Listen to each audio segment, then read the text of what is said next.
তৃতীয়ত আলোচনা হয়েছে যে আমাদের যোগাযোগ মন্ত্রী মহোদয় তিনি ওখানে বলেছেন যে আমাদের একটা দুঃখজনক ঘটনা, যেটা বাস দুর্ঘটনায় নিপতিত হয়েছে। একই সাথে ট্রেনের দুর্ঘটনা ঘটেছে। তো বাস কেন দুর্ঘটনা ঘটেছে সে ব্যাপারে কী পদক্ষেপ নিয়েছে সে ব্যাপারে আলোচনা হয়েছে।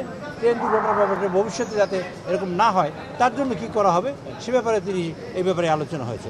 এছাড়াও সংসদীয় কার্যক্রম এবং অন্যান্য অনেক বিষয়ে কথা হয়েছে।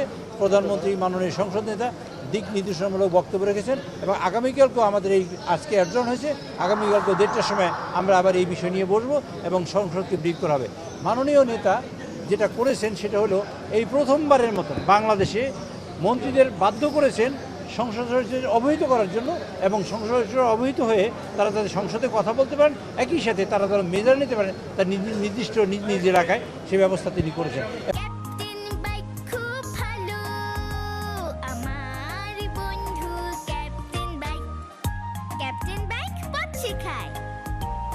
এই যে দেশের এখন মধ্যপ্রাচ্যে যে যুদ্ধের পরিস্থিতির কারণে সমগ্র পৃথিবীর ইকোনমি টালমাটাল, সমগ্র পৃথিবীতে তেলের দাম বেড়ে গেছে।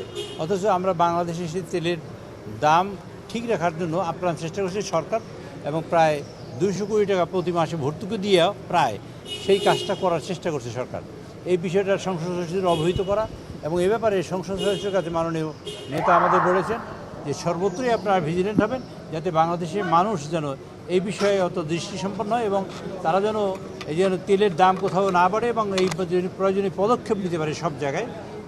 জেলা প্রশাসক অন্যান্য প্রশাসনের সাথে সমন্বয় করে এই কাজটি যাতে করতে পারে তার জন্য তিনি একটা নির্দেশ দিয়েছেন যে যাতে কোনো রকম কোনো অসুবিধা না হয়।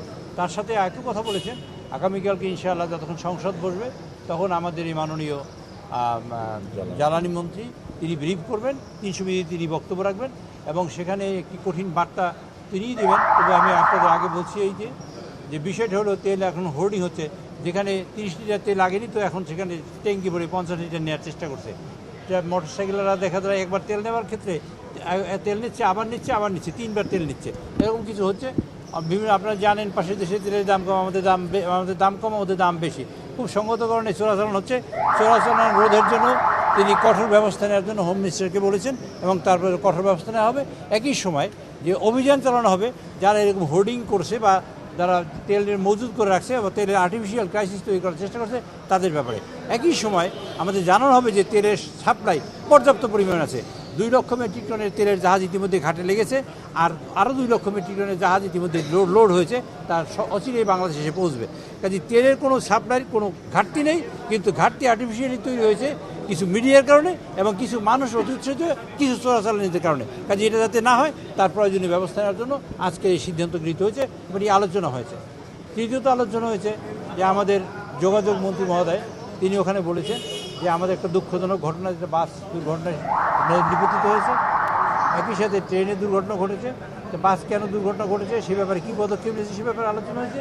ট্রেন দুর্ঘটনার ব্যাপারে ভবিষ্যতে যাতে এরকম না হয় তার জন্য কী করা হবে সে ব্যাপারে এই ব্যাপারে আলোচনা হয়েছে। এছাড়াও সংসদীয় কার্যক্রম এবং অন্যান্য অনেক বিষয়ে কথা হয়েছে।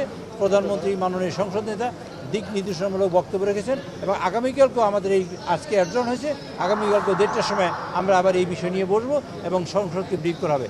মাননীয় নেতা যেটা করেছেন সেটা হলো এই প্রথমবারের মতন বাংলাদেশে মন্ত্রীদের বাধ্য করেছেন সংসদ সদস্যদের অবহিত করার জন্য এবং সংসদ সদস্যরা অবহিত হয়ে তারা তাদের সংসদে কথা বলতে পারেন, একই সাথে তারা মেজার নিতে পারেন তার নির্দিষ্ট নিজ এলাকায় সে ব্যবস্থা তিনি করেছেন। এবং এই মিটিংটা অ্যাডজন করে এই প্রথম দেখলাম যে আগামীকালকে 1:30টার সময় তিনি আবার একই মিটিং রেখেছেন যে আমাদের সংসদ সদস্যরা ইকুইপড হবে এবং তারা জানবে এবং সত্যি জিনিসটা জানার পরে প্রয়োজনীয় যে ব্যবস্থা গ্রহণ করার তা তিনি ব্যবস্থা গ্রহণ করবেন।